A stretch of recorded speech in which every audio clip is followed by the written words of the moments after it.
Assalamualaikum warahmatullahi wabarakatuh. Perkenalkan, nama saya Fakih Gomzapa dari kelas Teknik Komputer 1B. Di sini saya akan mempresentasikan materi tentang memori. 1. Definisi memori. Memori dalam arsitektur komputer adalah komponen yang digunakan untuk menyimpan data dan instruksi yang dibutuhkan oleh CPU untuk menjalankan program. Memori ini berperan penting dalam kinerja sistem komputer karena menjadi tempat interaksi antara prosesor dan data. 2. Hierarki memori. Hierarki memori mengacu pada perorganisasian berbagai jenis memori berdasarkan kecepatan, kapasitas, dan biaya. Semakin tinggi dalam hierarki, memori cenderung lebih cepat tetapi lebih mahal dan berkapasitas kecil. Hierarki ini meliputi 5 liputan. 1. Register. Memori tercepat di dalam CPU tetapi kapasitasnya sangat kecil dalam ukuran byte. 2. Cache memori. Cache memori menyimpan data yang sering diakses. Cache memori terbagi menjadi beberapa level. Level 1, level 2, dan level 3 dengan kecepatan dan kapasitas yang berbeda. 3. Main memory atau yang biasa kita kenal dengan sebutan RAM. RAM tersebut memiliki memori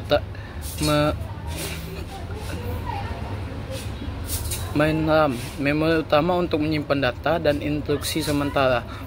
Kecepatan lebih rendah dibandingkan cache. Secondary storage itu seperti HDD, SSD, atau media penyimpan lainnya. Kapasitas besar namun akses data lebih lambat. 5.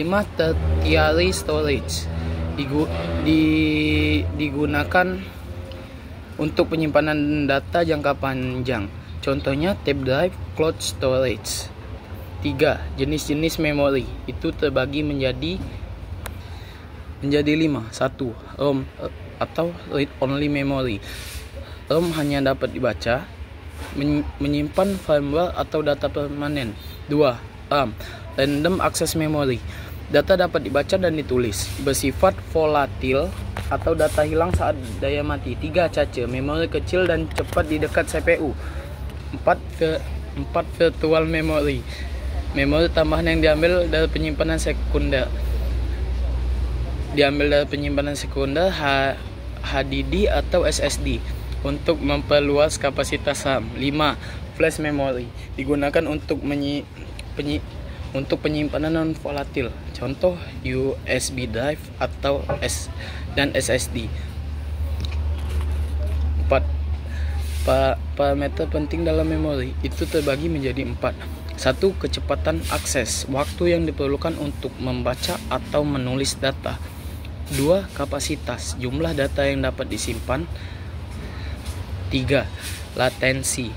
Latensi merupakan penundaan waktu saat memori merespon permintaan. 4. Bandwidth, jumlah data yang dapat ditransfer dalam satu waktu. 5. Prinsip kerja memori. Prinsip kerja memori itu terbagi menjadi 3, yaitu 1. Fetch, decode, dan execute. Fetch itu merupakan CPU mengambil data atau instruksi dari memori.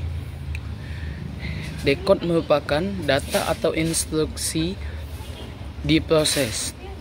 Execute merupakan data dijalankan dan hasilnya disimpan kembali di memori jika diperlukan. 6. Optimasi memori.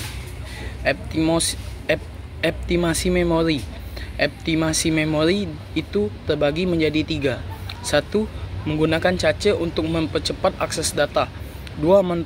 Memanfaatkan teknik pipelining dan prefetching. 3. Mengimplementasikan pegging dan segmentation dalam memori virtual. Kesimpulannya adalah memori adalah elemen penting dalam arsitektur komputer yang memengaruhi performa sistem secara keseluruhan. Pemahaman tentang hierarki, jenis dan cara kerja memori membantu dalam merancang sistem. Sekian presentasi dari saya. Apabila ada salah kata dan dalam segi penyampaian atau itu saya ucapkan terima kasih. Wabillahi taufik wal hidayah. Wassalamualaikum warahmatullahi wabarakatuh.